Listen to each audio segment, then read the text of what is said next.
Bismillahirrahmanirrahim. Assalamualaikum warahmatullahi wabarakatuh. Alhamdulillah wassalatu wassalamu ala Rasulillah wa ala alihi wa sahbihi wa man walah. Wa ba'du. Para pemirsa sekalian, baik para murid Mas Kumambang, para wali murid, juga para pemirsa yang lain dimanapun Anda berada. Alhamdulillah pada pagi hari ini kita bisa bertemu kembali dalam agenda kajian singkat mengenai Sirah Nabawiyah, di mana kesempatan kali ini adalah pertemuan yang kedua ya. Di pertemuan yang pertama kita sudah membahas terkait apa fungsi atau apa tujuan kita mempelajari sirah atau sejarah para nabi. Pada bagian kedua ini insya Allah kita akan membahas peristiwa yang dialami oleh Nabi Muhammad SAW. Peristiwa yang kita bahas pada pertemuan kali ini adalah tentang peristiwa turunnya wahyu kepada Rasulullah SAW. Para pemirsa sekalian, perlu kita ketahui bahwasanya Rasulullah SAW dalam menjalani dakwah beliau sebagai seorang nabi dan seorang rasul mengalami dua fase besar. Yang pertama adalah fase dakwah di Makkah, ya, periode Makkah yang dilaksanakan Rasulullah SAW sejak pertama kali beliau menerima wahyu sampai beliau hijrah. Sedangkan fase kedua adalah fase periode Madinah, ya, di mana fase ini dimulai setelah Rasulullah hijrah ke Madinah sampai beliau SAW wafat. Pada kesempatan kali ini kita akan membahas terkait peristiwa turunnya wahyu kepada Rasulullah SAW. Para pemirsa sekalian, perlu diketahui bahwa sebelum Rasulullah SAW bertemu langsung dengan malaikat Jibril di Gua Hira, beliau mengalami beberapa peristiwa yang itu menjadi peristiwa pendahuluan atau muqaddimah turunnya wahyu. Yang pertama adalah beliau melakukan uzlah atau khola atau menyendiri, ya, menyendiri di Gua Hira selama beberapa waktu. Syekh Sofiyur Rahman Al-Mubarakfuri dalam kitabnya Ar-Rahiq Al-Makhtum menyebutkan bahwa khola atau uzlah ini dimulai bahkan 3 tahun sebelum Rasulullah SAW diutus sebagai Rasul, atau sebelum Jibril secara langsung datang menemui Rasulullah SAW. Jadi 3 tahun sebelum beliau diutus menjadi Nabi, itu beliau sudah mulai khola, ya, mulai menyendiri. Beliau merenungkan kondisi masyarakatnya pada waktu itu, kemudian mentadabburi tanda-tanda kekuasaan Allah yang ada di sekelilingnya. Maka beliau butuh suasana baru. Ya, beliau keluar dari kota Makkah, beberapa mil dari kota Makkah untuk merenungkan itu semua. Kemudian, para pemirsa sekalian,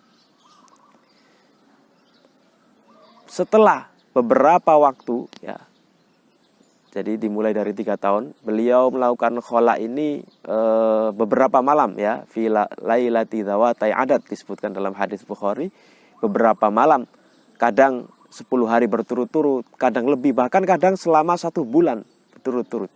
Ya, selama masa itu beliau menyendiri di Gua Hira, membawa bekal, kemudian kadang beliau pulang menemui istrinya yaitu Khadijah radhiyallahu anha.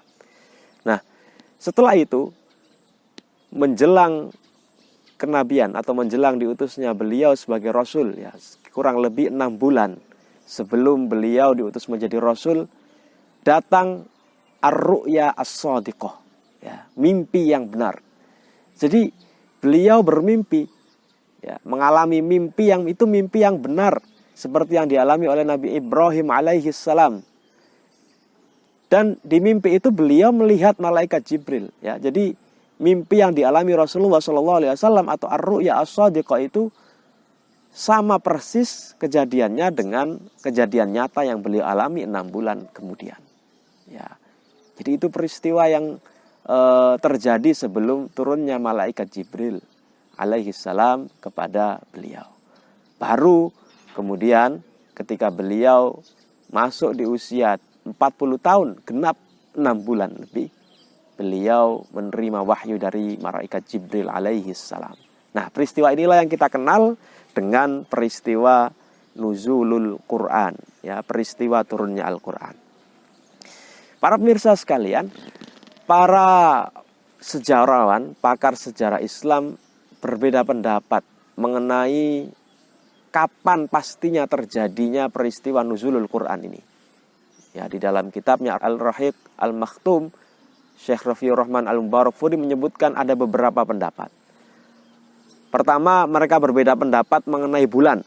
Ya, di bulan apa turunnya wahyu ini? Ada yang berpendapat di bulan Rabiul Awal, bahkan ada juga yang berpendapat di bulan Rajab.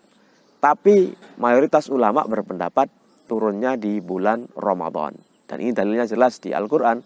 Allah berfirman, A'udzubillahi minasyaitonirrajim, Syahrul Ramadan alladzi unzila fihil Qur'an. Ya, al-ayah. Bulan Ramadan adalah bulan yang turun pada bulan itu Al-Quran. Sehingga jelas di sini ya bahwa bulan turunnya Al-Quran adalah bulan Ramadan. Hanya saja ada permasalahan, sedikit permasalahan ya. Kalau kita mungkin ditanya nuzulul Quran itu terjadi pada tanggal berapa? Pasti kebanyakan dari kita menjawab tanggal 17 Ramadan ya.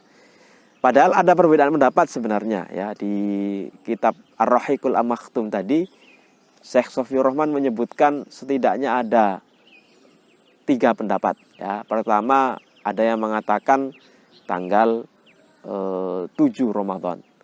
Ada yang mengatakan tanggal 17 Ramadan. Nah, ini yang masyhur ya di kalangan kita. Nuzulul Quran itu 17 Ramadan atau malam ke-17 bulan Ramadan. Ada juga yang menyebut malam ke-18 bulan Ramadan. Namun di kitab tersebut beliau tidak menguatkan salah satu pendapat, tapi beliau menguatkan pendapat yang lain ya. Menurut beliau, Rasulullah SAW turunnya wahyu itu justru malam ke-21 Ramadan. Apa dalilnya kok bisa 21 Ramadan? Beliau mengatakan bahwa para ulama itu sepakat bahwa bulan Ramadan atau turunnya wahyu itu pada malam Senin ya. Dan setelah diteliti, malam Senin pada tahun turunnya wahyu itu terjadi 4 kali ya selama bulan Ramadan itu. Malam ke-7, malam ke-14, malam ke-21, dan malam ke-28. Sementara dalil lain menyebutkan, Inna anzalnahu fi lailatul qadar.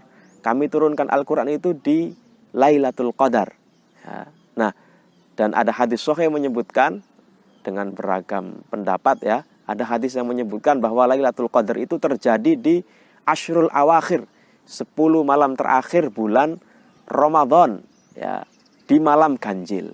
Nah, setelah menggabungkan dalil ini maka diambil kesimpulan 10 malam terakhir di malam ganjil, berarti antara 7, 14, 21, 28, maka kemungkinan besar ya yang paling mendekati adalah tanggal 21 Ramadan. Nah, itu maka Syekh Safiur Rahman Al-Mubarakfuri mengambil kesimpulan ini dan memilih pendapat ini. Terlepas dari itu, ya perbedaan pendapat para ulama itu hanya perbedaan masalah tanggal ya, kapan terjadinya. Tidak ada asar atau tidak ada efek yang terlalu besar dari perbedaan pendapat ini ya. Tapi yang jelas Rasulullah SAW menerima wahyu pada bulan Ramadan ya, dan menurut Syekh Safiur Rahman tanggal 21 Ramadan bertepatan dengan tanggal 6 Agustus tahun 610 Masehi. Ketika itu Rasulullah SAW berusia 40 tahun ya, 40 tahun 6 bulan lebih 13 hari. Beliau menyebutkan secara detail seperti itu.